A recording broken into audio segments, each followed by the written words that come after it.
Hello and welcome to the Giraffe Social Media Podcast. It's what social media managers are talking about.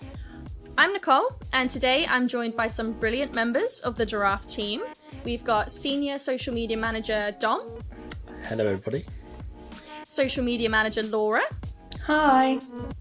And Social Media Manager Jordan. Hello.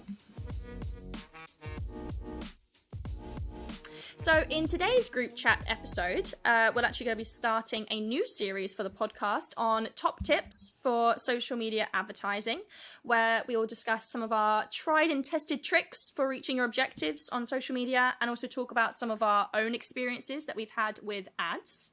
So we're going to start off with arguably one of the most important objectives for businesses and for social media managers alike, which is conversions. So everybody knows that conversion ads are super important for generating purchases or leads.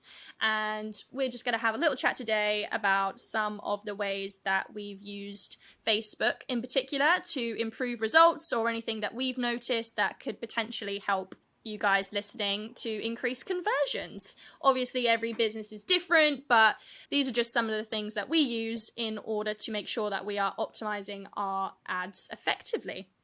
So we're going to start off by talking about audiences. Now, all of us will know that audiences are a really important part of your targeting.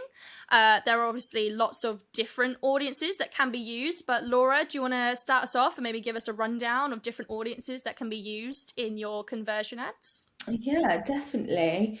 So you can use anything from an interest-based audience to retargeting audience to a lookalike audience. Starting off with an interest audience, so this is a slightly colder audience. This is basically an audience based around like interests to your product or service. So it can be anything. Facebook in particular has so many different interests, behaviors, anything like that you can use to put into basically a targeting. But obviously with an interest audience, you are targeting potentially users that have no idea about your brand, which makes it a slightly colder audience, because I think it sort of takes on average a user to see an ad 6 or 7 times before they actually make a conversion. So obviously with using an interest-based audience, that's going to be potentially within the first couple of times they see an ad. So they're less likely to convert, which means that the cost per conversion can be a little bit more with those. That being said, with some products and services, an interest-based audience works really well. And then we move on to a lookalike audience. So a lookalike audience is essentially an audience that looks like another audience. So for example, you could create an audience of people that looks like your ideal purchaser. So you create this audience in Ad Manager to create. It is still targeting new users. That's really important to know. It's still targeting new users, but it's targeting people that Facebook deems to look like your ideal purchaser, or perhaps you could do one that's like add to cart, so targeting people who look like who've added to cart, or targeting people who've looked like they've viewed content on website. So whilst it is still a cold audience, it can work more effectively than an interest-based audience. Then we move on to like a retargeting audience. So you could retarget obviously website visitors. That for me is one of the most common ones that I use, and it works extremely effectively, retargeting people who have already visited the website. When setting up a website retargeting audience, you can like exclude people that, for example, have made a purchase already, so that you're targeting just people who have visited the website and not made a purchase. Depending on like your product or service and whether it's likely people are going to be sort of making repeat purchases or not. So there's so many different audiences that you can create in Ads Manager, depending obviously on does depend on your industry, on your product, on your service. I personally recommend the best way I sort of see results is by starting off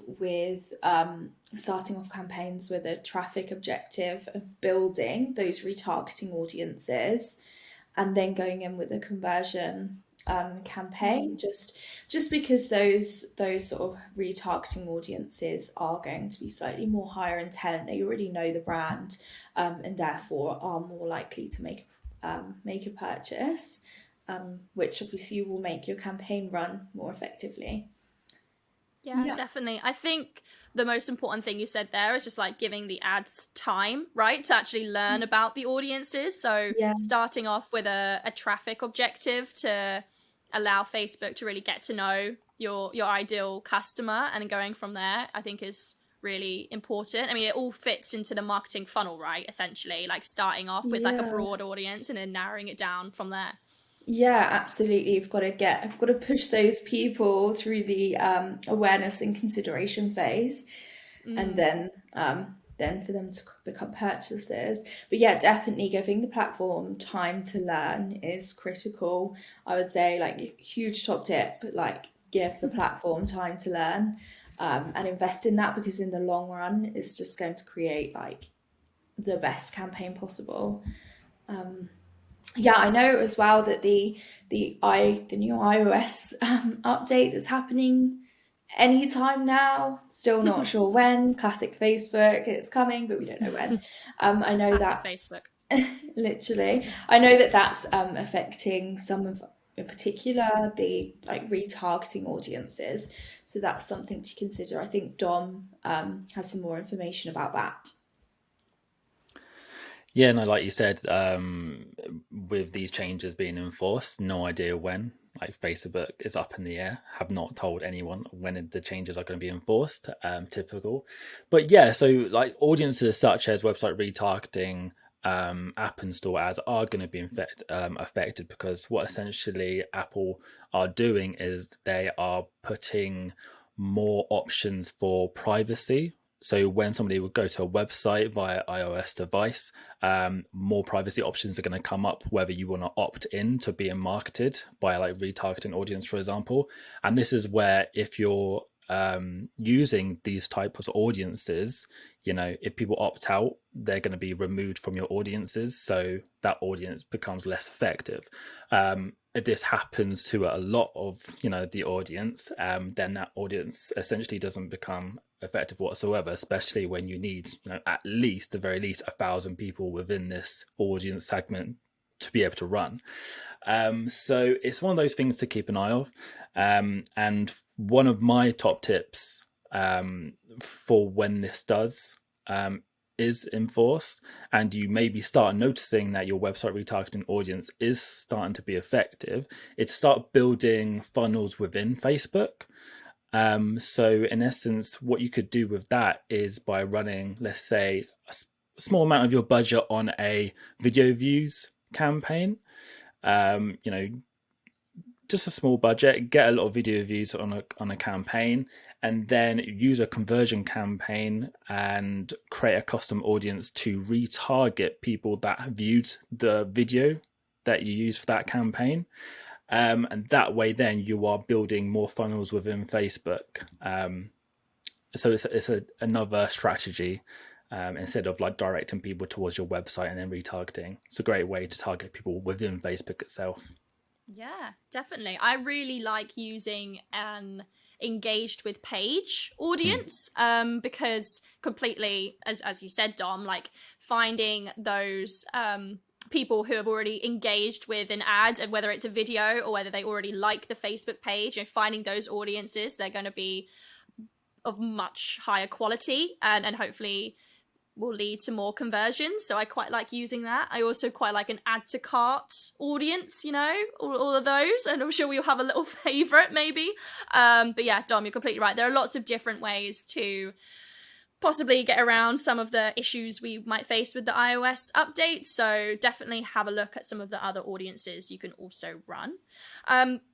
So obviously talked a lot about what you can do on Facebook and within the ads, but obviously not everything is to do with the ads. We want to talk about the customer journey and how that affects a purchase. So Jordan, I think you're going to talk a little bit about sort of how websites can affect this. Yeah, sure. I mean, I guess it's one thing having a great conversion campaign and sort of targeting the right audience and everything. But I think as soon as they get to that website to make a purchase or take the next step, if it sort of lets you down a bit, if the ads are so amazing and the website doesn't really fulfill it, I guess it kind of, there's no point really.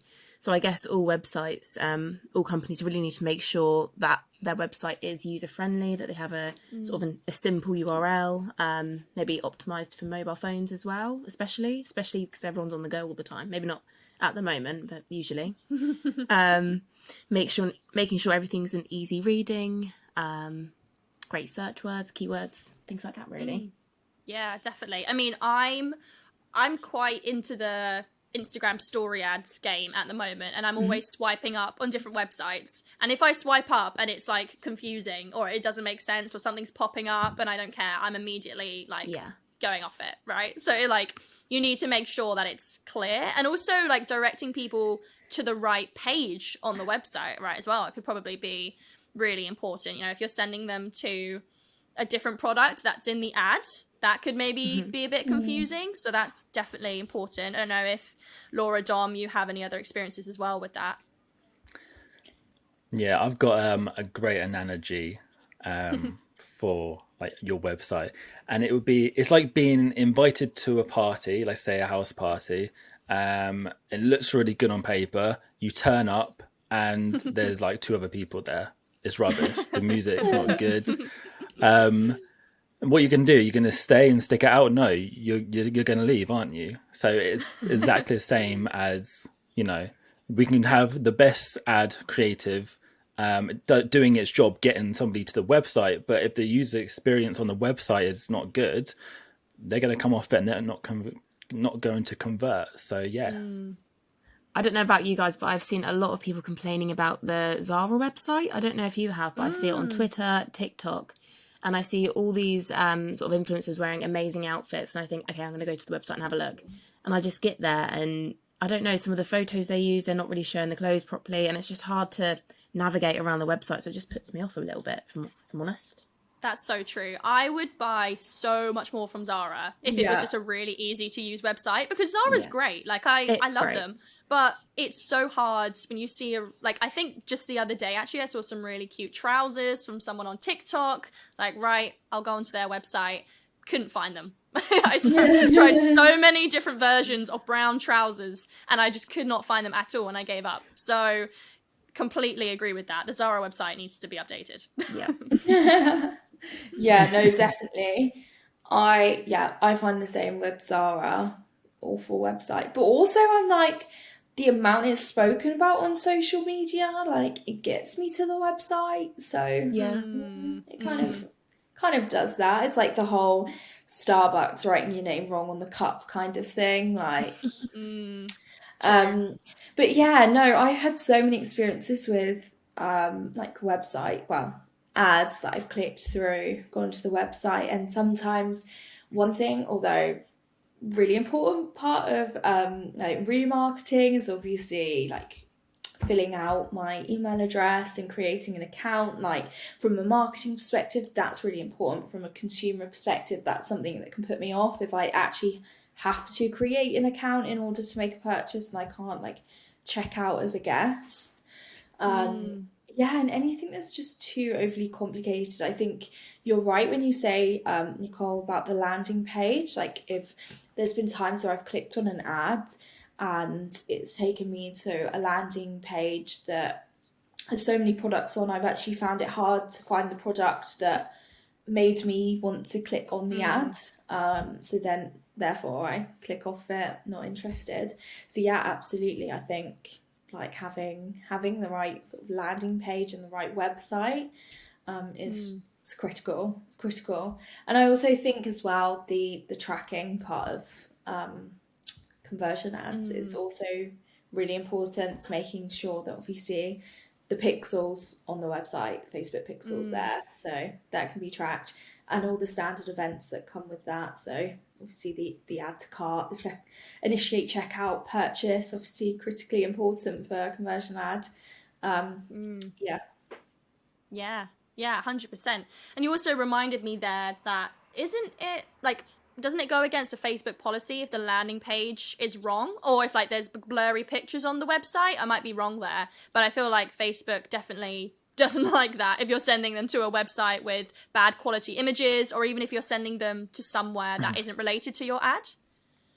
Yeah, definitely. Yeah, you can have Yeah. your ads rejected for anything like that. So Yeah, so it just, proves the point even further that making sure that your website is fully optimized and up to date even before you start running the ads is super critical for driving conversions and kind of any ads, really. But going back onto Facebook, obviously we've talked about different audiences you can run, but within those campaigns, you obviously want to make sure that your ads do look the best that they can, and that you're trying out lots of different versions of your ads. I know, Dom, you do a lot of sort of split testing and trying out different creatives, so I don't know if you have any tips for that.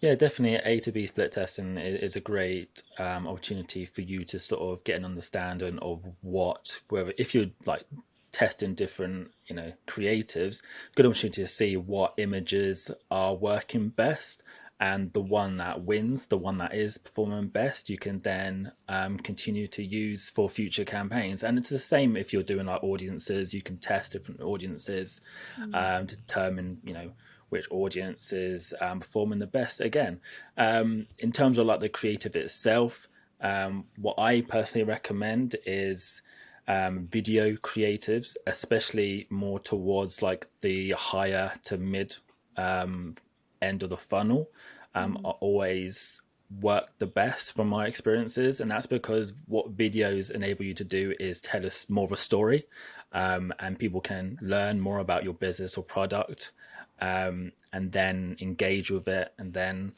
use like more image content, more carousel sort of format content in your lower end of the funnel marketing, your retargeting audiences and stuff like that, to get them to convert. That's what I've found has always been best anyway. I don't know if you guys have any other further tips. Yeah. following on from your point, Dom, about sort of the A/B testing, I think is another like vital like tip to take from this is learning. Not only does Facebook, so the platform itself, go through extensive learning for our campaigns, like, within its own algorithms, it's learning for us. A/B testing, like you say, Dom, anything from images, copy, audiences, also gives like us an opportunity to learn as well. And I know like Facebook best practice is if something's working, keep it going until it sort of slows down or stops working. So that's anything from like if you find there's a particular image that works really well in your ads, keep it going month on month until eventually maybe it stops working as well. Same with audiences. If an audience is working really well, keep it going. I think like that's important, because as soon as you change something major, like it goes back into that learning phase, which during that learning phase results can tend to slow down a little bit. But yeah, I think definitely like one thing like I think we sort of apply every day is particularly the testing of the ad creatives themselves, and really sort of pinpointing what works best, what images are reflecting well with that audience, what copy is drawing them in, what call to action, even what headline. All of that is really good to look into what's working, and being able and sort of taking lessons from the data and applying that going forward really help your campaign exceed.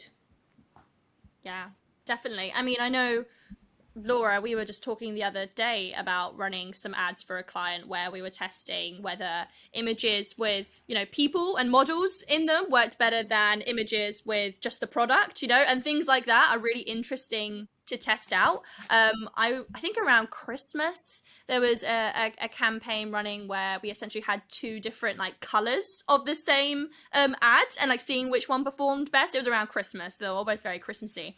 But even stuff like that could be really interesting, and like exactly like you said, Laura, the data that you get from that could really inform future decisions and creatives that you make. So it's definitely worth, you know, if you do have a little bit of extra budget, maybe create a separate campaign and run something that's just testing out a few different images. You know, you've got the same copy but 4 different images and seeing what performs best, or vice versa, 4 different copy, same image.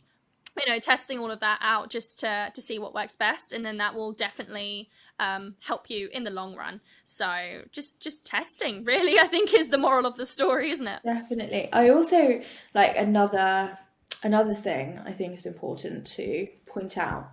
So often, like when you're sort of a common misconception is a creative performs really well if it sort of generates loads of purchases, which although that is correct to a degree, it's also important to look at the cost per result of that creative as well. So for example, you might have one creative that gets a few more purchases than another creative, but the cost per purchase is way higher. So it might be worth considering whether you sort of turn that off and give the platform an opportunity to put some budget into other creatives where there might be a lower cost per purchase, so ultimately increasing the return on ad spend and sort of getting more for your money as well. Yeah, that's such a good point. I mean, obviously you can see, I don't know whether the iOS update will affect this at all, but you can see the age and gender and sort of demographics of your audiences when a purchase is made. So that could also be really useful to look at, sort of looking at the reports on Facebook that you can create. Definitely a top tip for hopefully improving your results for conversions.